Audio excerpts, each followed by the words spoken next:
Bem-vindos! Hoje vamos mergulhar numa ideia, uma ideia mesmo poderosa, do filósofo Luís Althusser. Ora bem, para começar, vamos pensar numa questão. Uma daquelas questões mesmo fundamentais. Como é que uma sociedade consegue sobreviver, dia após dia? É uma pergunta que intrigou pensadores como Karl Marx e, claro, o próprio Althusser. E a resposta, ou pelo menos parte dela, já tinha sido apontada por Karl Marx. Ele disse uma coisa que, pensando bem, é bastante óbvia. Até uma criança sabe que uma formação social que não reproduzisse as condições de produção ao mesmo tempo que produzia não duraria um ano. Ou seja, para uma sociedade continuar a existir, ela tem de estar sempre a recriar as condições que a fazem funcionar. E o que são, afinal, essas condições de produção? Bem, basicamente estamos a falar de duas coisas essenciais. Por um lado, as forças de produção. Pensem nas ferramentas, nas fábricas e, claro, na mão de obra qualificada. Mas, e esta é a parte crucial, também é preciso reproduzir as relações sociais de produção, ou seja, a própria estrutura da sociedade, quem manda e quem obedece. Ok, então a pergunta é: como é que o sistema garante que tudo isto se mantém? Especialmente as estruturas de poder, as hierarquias. A primeira resposta que nos vem à cabeça, a mais óbvia, é pela força, claro. E para isso existe aquilo a que a teoria marxista clássica chama o aparelho repressivo de Estado, ou, para simplificar, o ARE. E quando falamos do ARE, estamos a falar de quê? Bem, são as instituições que toda a gente conhece, as que são visíveis. O governo, a administração pública, o exército, a polícia, os tribunais, as prisões. Todo este aparato funciona de forma bem clara e pública para manter a ordem. E, se for preciso, usa a repressão. Mas, pensem bem, será que isto chega? A maioria das pessoas cumpre as regras, mesmo quando não há um polícia a olhar. Por que é que isso acontece? Se o sistema dependesse só da força, da repressão constante, seria super instável e precisava de um polícia em cada esquina. E é exatamente aqui que a grande ideia de Althusser entra em jogo e nos dá uma peça que faltava neste puzzle.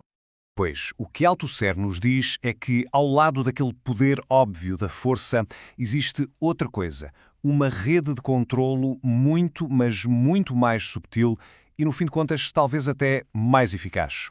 Ele propõe que existe uma vasta rede de instituições que parecem ser privadas, que não pertencem diretamente ao Estado e que fazem este trabalho de forma silenciosa.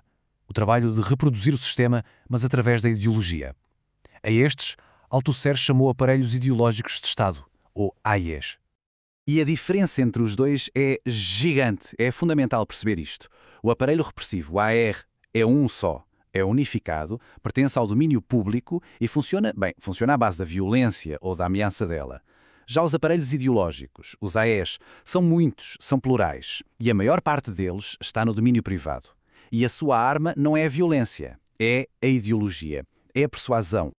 E que aparelhos são estes? A lista é longa e toca em quase tudo na nossa vida. Pensem na religião, as igrejas, a escola, claro, a própria família, o sistema jurídico, os partidos políticos, os meios de comunicação, jornais, televisão e até a cultura, as artes, o desporto, tudo isto, segundo Althusser, funciona como um aparelho ideológico de Estado, moldando a nossa forma de ver o mundo. Mas Althusser não fica por aqui. Ele vai mais longe e faz uma afirmação bastante forte. No capitalismo moderno, um destes aparelhos, um em particular, tornou-se o mestre de todos os outros, o mais poderoso. Se olharmos para trás, para a era pré-capitalista, era a Igreja que dominava, tinha o monopólio da educação, da cultura, da moral.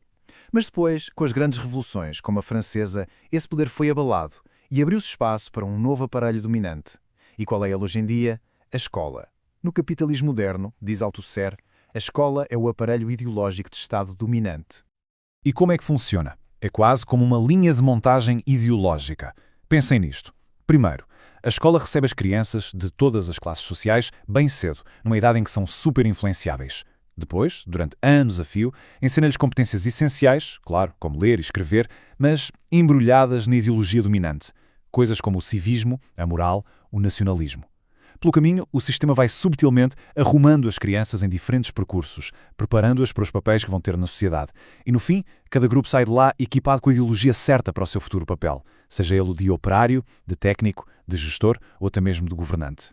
E a escala disto é avassaladora. Estamos a falar de mais de 15.000 horas.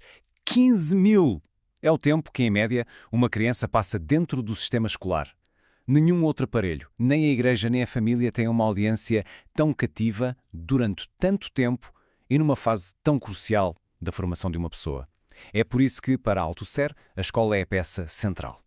Ok, então já percebemos qual é a maquinaria, quais são os aparelhos, mas agora falta perceber o mecanismo. Como é que isto funciona? Em cada um de nós, como é que a ideologia nos apanha? Para explicar isto, Althusser usa uma pequena cena do cotidiano, um exemplo que se tornou absolutamente famoso. Imaginem a cena. Alguém está a andar na rua tranquilamente. De repente, houve uma voz a chamar por trás: "Ei, você aí!" O que é que acontece quase sempre? A pessoa vira-se. É um gesto de 180 graus, quase um reflexo.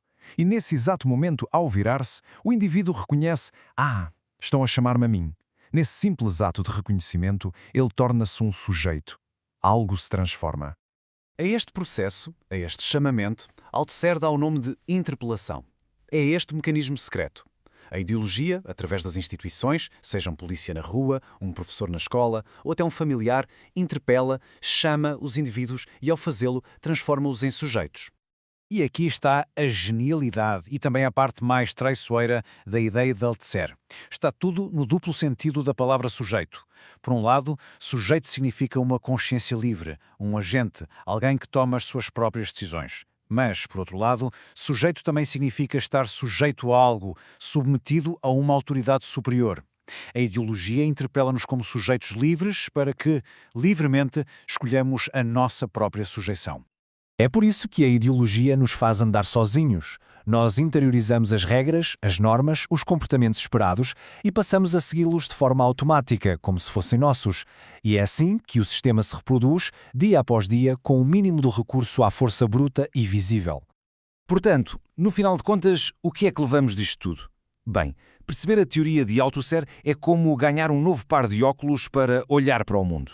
De repente, começamos a ver as estruturas invisíveis que nos rodeiam. Leva-nos a fazer uma pergunta fundamental. As nossas verdades mais óbvias, aquelas coisas que acreditamos sem sequer pensar, de onde é que elas vêm realmente?